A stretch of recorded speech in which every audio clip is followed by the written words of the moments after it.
atteinte aussi seulement. C'est à 3200. Avant, on prenait ça à 3000 au prix. Là, maintenant, quand tu donnes 5000 francs, ça ne peut même pas couvrir. Même en prix d'achat, ça ne couvre pas. L'un gestionnaire d'une quincaillerie, l'autre un peintre, deux travailleurs du secteur informel.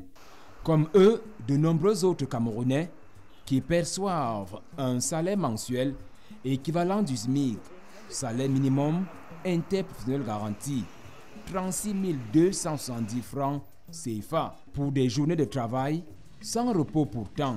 En tant que technicien, d'abord, on n'a pas un salaire mensuel. C'est selon les marchés que vous gagnez. Et vous pouvez souvent faire même 2 mois, 3 mois sans avoir des marchés. Et concrètement, la famille, vrai, c'est Dieu. Parce qu'on ne s'en sort pas, franchement. Et tu peux trouver un marché. Et avec l'inflation des prix, bon, on ne sait plus comment faire. Puisque quand tu vas proposer au client, lui il te dit, bon, moi j'ai prévu tel. Je vais te donner tel. Et tu vas te battre avec. Mais quand tu arrives sur le marché, tu vois que les prix ont augmenté. Tu ne peux plus t'en sortir comme avant.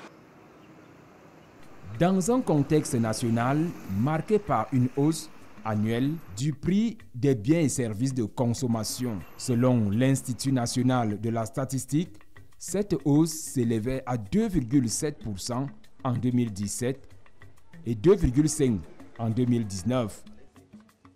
On ne saura avoir une stabilité des prix.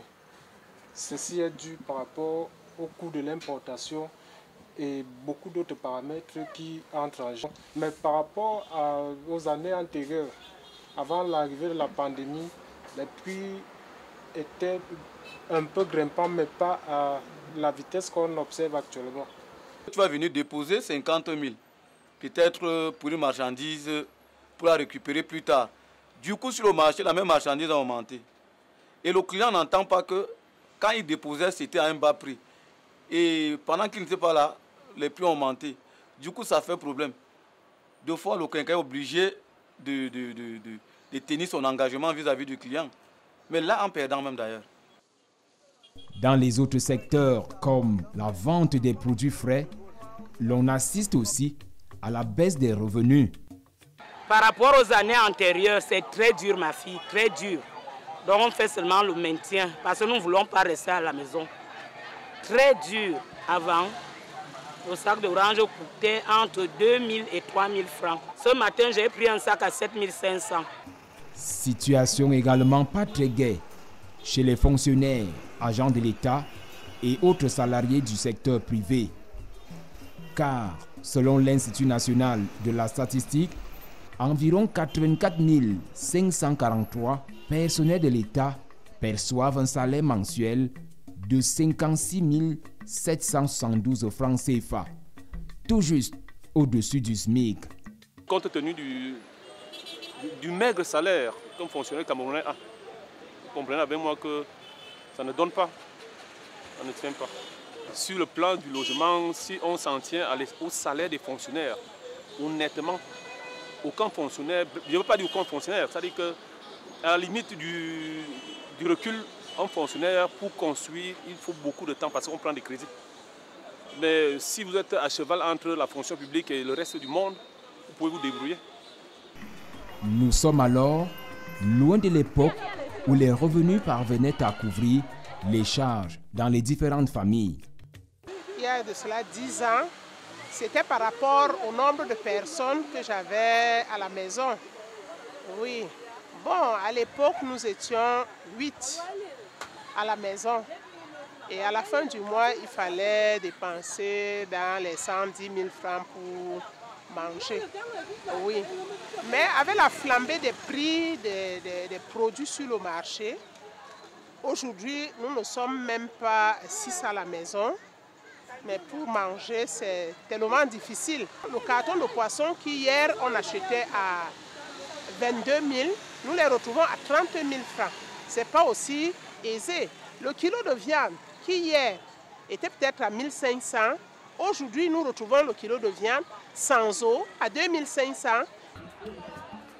Pour tenir le coup, chacun y va selon ses propres stratégies.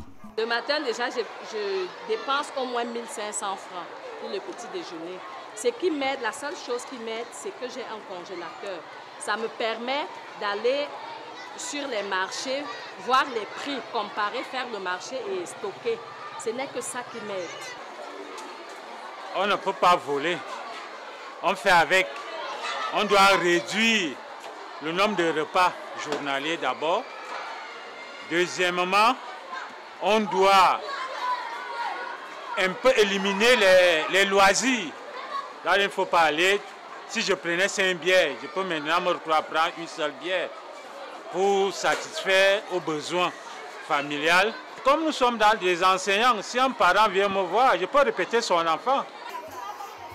Mais comment sortir de cette impasse? Pour les uns, il faut absolument une augmentation des salaires. Pour d'autres, il faut réduire le train de vie de l'État et celui des Camerounais, dont certains sont accusés de vivre au-dessus de leurs moyens. Construire, pas construire. Si ça arrive que tu peux construire, tu construis. Si tu es dans l'impossibilité de le faire, tu fais ce que tu peux. Puisque tout est fermé, tout est bloqué, comment donc prétendre faire certaines choses lorsque les forces sont amoindries? Lorsque tu ne peux pas, tu laisses.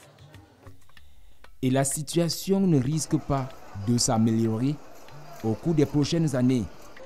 L'Institut national de la statistique indique en effet que les prix des produits de consommation sont sans cesse croissants au Cameroun. Au premier semestre de l'année 2021, l'inflation s'élevait à 2,2% pour des revenus mensuels qui n'ont pas bougé depuis 7 ans dans le pays.